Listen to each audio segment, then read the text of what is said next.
G20 summit के दौरान रूस यूक्रेन के खिलाफ मिसाइल अटैक कर सकता है। पुतिन खुद इंडोनेशिया के बाली में होने वाले G20 समिट में हिस्सा लेने नहीं जा रहे। बताया ये जा रहा है कि पुतिन को बाली में जान का खतरा है और इन सब खबरों के बीच पुतिन को अपने एक नए हिटमैन को लेकर बुरी खबर मिल सकती है, क्योंकि पुतिन ने जैसा सोचा था वैसा बिल्कुल नहीं हुआ और अब नाटो की साजिश के आगे पुतिन के 2 हिटमैन बड़ा शिकार बन सकते हैं।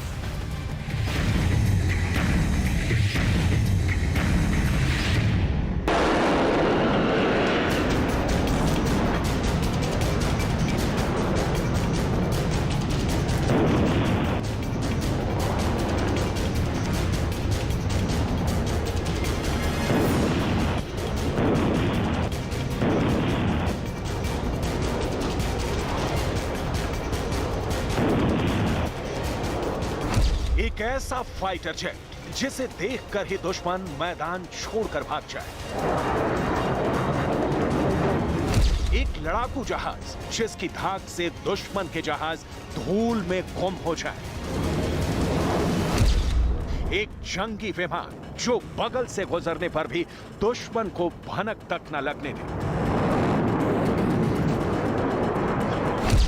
ऐसा फाइटर जिसे पुतिन का अहंकार बताया जाता है, ऐसा फाइटर जिसे पुतिन ने अगले युद्ध के लिए तैयार किया है। क्या ये फाइटर यूक्रेन के बाद यूरोप पर हमले में काम आएगा? क्या पुतिन इसे अमेरिका के अड्डों को तबाह करने के लिए इस्तेमाल करेंगे? या फिर तमाम बड़ी उम्मीदों को खत्म करते हुए पुतिन का ये मास्टरपीस युद्ध के धुएं में ही खत्म हो जाएगा? पुतिन का ये फाइटर कैसा है, पहले इसका छोटा सा ट्रेलर देख लीजिए।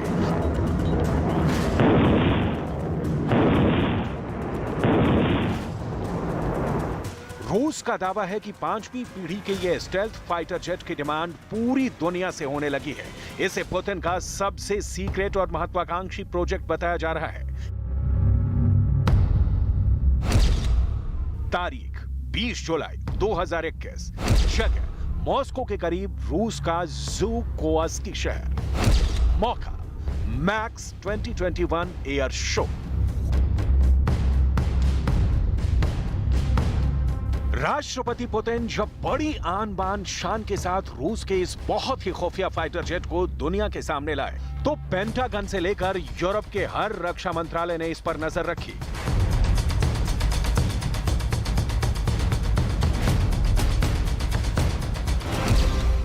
ये है सुखोई दुनिया तक पहुंचाने का तरीका था, यानी ऐसा जहाज जो रेडार पर नजर नहीं आएगा, ठीक वैसे ही जैसे परफ्यूम होकर भी उसमें महक महसूस नहीं होती। चेकमेट को रूस की सरकारी कंपनी रोस्टेक और यूनाइटेड एयरक्राफ्ट कॉर्पोरेशन ने विकसित किया है। चेकमेट फाइटर जेट अपने बड़े भाई सुखोई 57 का ही मिनी वर्जन है। ये एक सिंगल इंजन वाला जहाज है और सिंगल सीटर यानी एक ही पायलट बैठता है। ये विमान उड़ाने के दौरान ड्रोन को लॉन्च करने और 7.5 टन बम और मिसाइल लेकर उड़ेगा। चेकमेट को टेक ऑफ या लैंडिंग के लिए बहुत छोटे रनवे की जरूरत पड़ेगी। इस विमान को 5वीं पीढ़ी के हल्के सिंगल इंजन लड़ाकू जेट के रूप में तैयार किया गया है। इसकी बड़ी खूबियों में आर्टिफिशियल इंटेलिजेंस भी है, जो इसे एक बहुत ही स्मार्ट फाइटर बनाती है। कंपनी के मुताबिक आर्टिफिशियल इंटेलिजेंस वाली खूबी दूसरे पायलट की जरूरत पूरी करती है और मिशन के दौरान पायलट को हर जानकारी उसकी स्क्रीन पर हर तरह के ऑप्शन के साथ मिलती है। चेकमेट 6 लक्ष्यों को एक साथ ट्रैक कर उन पर हमला कर सकता है। अब सवाल है कि आखिर पुतिन ने यह जहाज क्यों बनाया? दरअसल इस लड़ाकू विमान को अमेरिका के स्टेल्थ फाइटर F-35 का प्रतिद्वंदी माना जा रहा है। चेकमेट की कीमत करीब 30 मिलियन अमेरिकी डॉलर बताई गई है। प्लान के मुताबिक अलग अलग परीक्षणों के बाद ये विमान 2023 में अपनी पहली उड़ान भरेगा और 2026 में ये वायुसेना में शामिल होने या फिर दूसरे देशों को बेचे जाने के लिए तैयार हो जाएगा। लेकिन दुश्मन को धूल चटाने का दम रखने वाले इस विमान के प्लान पर अब धूल जमने लगी है और इसकी वजह है यूक्रेन का युद्ध।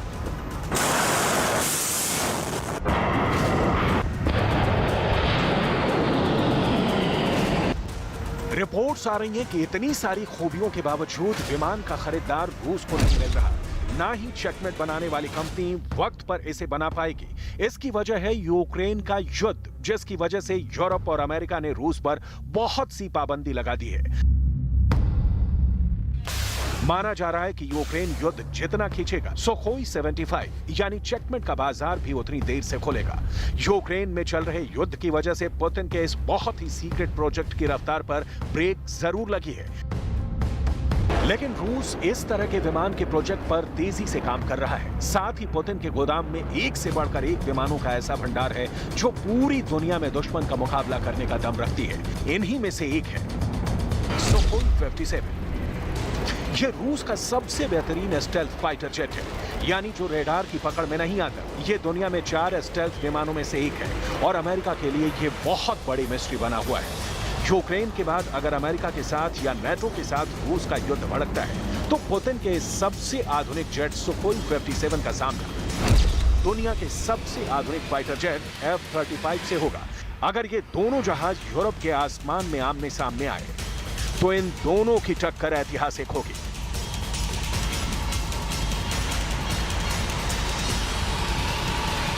रूस का प्लान है कि वो 2024 तक 22 सुखोई 57 फाइटर्स को अपनी वायुसेना में शामिल कर ले, जबकि 2028 तक उसे ऐसे 54 और जेट मिल जाएंगे।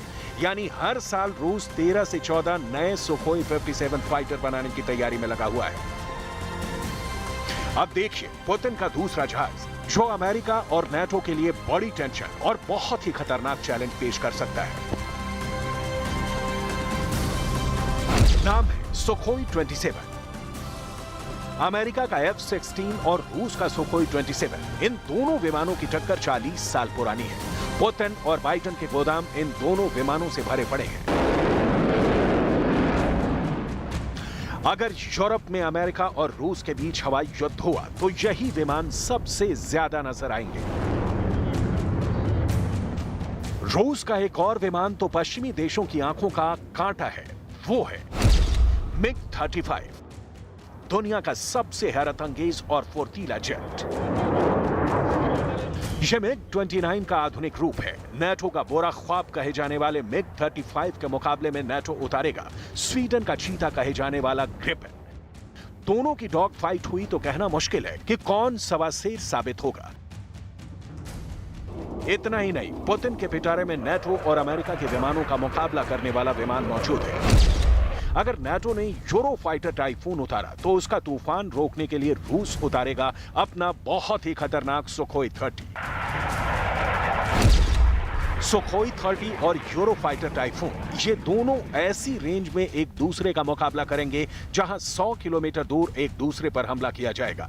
सुखोई 30 और यूरो फाइटर की लड़ाई में बियॉन्ड विजुअल रेंज यानी मिसाइल इस्तेमाल होगी। अब देखिए दो और फाइटर्स को लेकर सवाल। क्या रूस का बहुत ही भरोसेमंद सुखोई 35 अमेरिका के F-15 ईगल को धूल चटा देगा?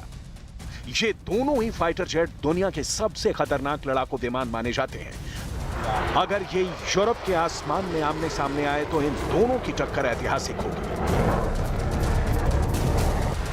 यूक्रेन जंग में रूस की तरफ से जिस फाइटर जेट ने सबसे ज्यादा मिशन को अंजाम दिया है वो सुखोई 35 मल्टी रोल फाइटर है। रशियन एयरफोर्स के पास अभी 100 से ज्यादा सुखोई 35 है। ये यूक्रेन में पुतिन के स्पेशल ऑपरेशन का सबसे अहम हिस्सा या कहें कि रूस के एयर स्ट्राइक मिशन का लीडर बना हुआ है।